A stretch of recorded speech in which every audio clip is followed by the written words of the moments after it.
এত ভাবছি ডায়েট করব, কিন্তু ডায়েট করতেই পারছি না। এত বেশি খাইলে তো আমি আরও মোটা হয়ে যাব।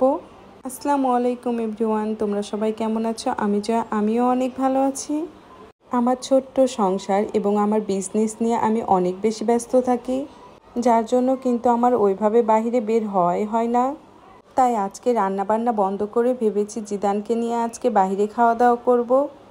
যা ভাবা তাই কাজ, তাড়াতাড়ি রেডি হয়ে বের হয়ে পড়েছি। যেতে যেতে ভাবছিলাম কোথায় আজকে যাব আর কোথায় খাওয়া দাওয়া করব। কয়েকদিন আগে আমি ফেসবুকেও রিভিউ দেখেছিলাম জেনজেট রেস্টুরেন্টের খাবারগুলো একটু ইউনিক, তাই আজকে চলে আসছে জামাল সুপার মার্কেটের এই জেনজেটেই। আমরা অনেক বেশি ক্ষুধার্ত ছিলাম, যার কারণে কিন্তু আসার পরেই অর্ডারটা করে ফেলেছি।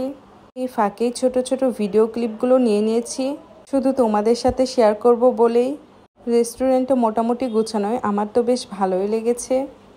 এই জায়গাটায় বসে আমার তো বউ বউ ফিল হচ্ছিল, কারণ এই জায়গাটা আমার কাছে গায়ে হলুদের স্টেজের মতো লাগছিল। তাই এখান থেকে উঠে আমি চলে যাচ্ছিলাম দোলনার কাছে, কারণ এখানে একটা খুব সুন্দর দোলনাই আছে। আমি এই দোলনায় বসে থেকে খুব সুন্দর সুন্দর ছবি এবং ভিডিও নিচ্ছিলাম। এই ফাঁকে আমি তোমাদের সাথে চুলের কিছু কথা বলি। যারা যারা তোমরা আমার জয় স্পেশাল অর্গানিক হেয়ার পণ্যগুলো নিতে চাচ্ছ, তারা অবশ্যই আমার পেজ জয় সানটেন এখানে ইনবক্স করবে, অথবা আমার পেজে ইমো হোয়াটসঅ্যাপ নাম্বারটা দেওয়া আছে, সেখানে যেও তোমরা অর্ডারটা কনফার্ম করতে পারবে।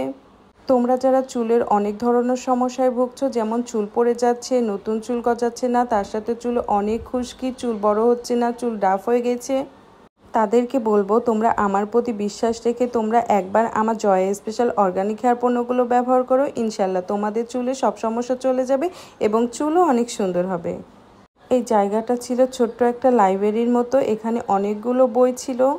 তোমরা হয়তো বা ভাবছো আমি এখানে বই পড়ছিলাম, কিন্তু মোটেও না। আমি জাস্ট এখানে ভিডিওর জন্য বইটা হাতে নিয়েছিলাম। এইদিকে তো আমার জিদানবাবু দোলনায় খুব সুন্দরভাবে খেলছিল। আমার কাছে মনে হয় প্রত্যেকটা রেস্টুরেন্টে ছোট বাচ্চাদের খেলাধুলার জন্য কিছু ব্যবস্থা রাখা উচিত। ওইদিকে তো খাবার দিয়ে দিয়েছে, তাই চলে আসলাম। খাবার তো দেখে আমি পুরোই অবাক। খাবারগুলো খুব সুন্দরভাবে ডেকোরেট করা ছিল। তোমরা যারা যারা বাইরের খাবার পছন্দ করো, তাদেরকে বলবো একবার হলেও তোমরা কিন্তু জেনজেটে এসে খাবারগুলো খাইতে পারো, কারণ এখানকার খাবারগুলো অনেক ভালো ছিল। যেহেতু আমরা অনেক বেশি ক্ষুধার্ত ছিলাম, তাই দেরি না করে খাওয়া দাওয়া শুরু করে দিয়েছি। এত মজার মজার খাবার ছিল, তারপরেও কিন্তু জিদান এখান থেকে কিছুই খাচ্ছিল না। আমি আর আমার ননদের ছেলে দেরি না করে খাবারগুলো খাইতে শুরু করে দিয়েছি। ওইদিকে জিদানবাবুকে বলছি তুমি আমার কাছে আসো, আমি তোমাকে কিছু খাওয়াই দিই। সেই তো বলছে না, আমি এখানে কিছুই খাবো না। বরাবরই আমাকে যেটা করতে হয়, জিদানের জন্য কিছু পার্সেল করে নিতে হয়। জিদানকে আমি বাইরে কিছুই খাওয়াইতে পারি না, যার কারণে আমাকে বাসায় যেয়ে জিদানকে খাওয়াইতে হয়। সত্যি আজকে অনেক বেশি ভালো লাগছিল যে এত ব্যস্ততার মধ্যেও কিন্তু বাইরে বের হয়ে খুব সুন্দর একটা মুহূর্ত স্পেন্ড করলাম। সবাই আমার জন্য দোয়া করো। তোমরা সবাই ভালো থাকো, সুস্থ থাকো। আল্লাহ হাফেজ।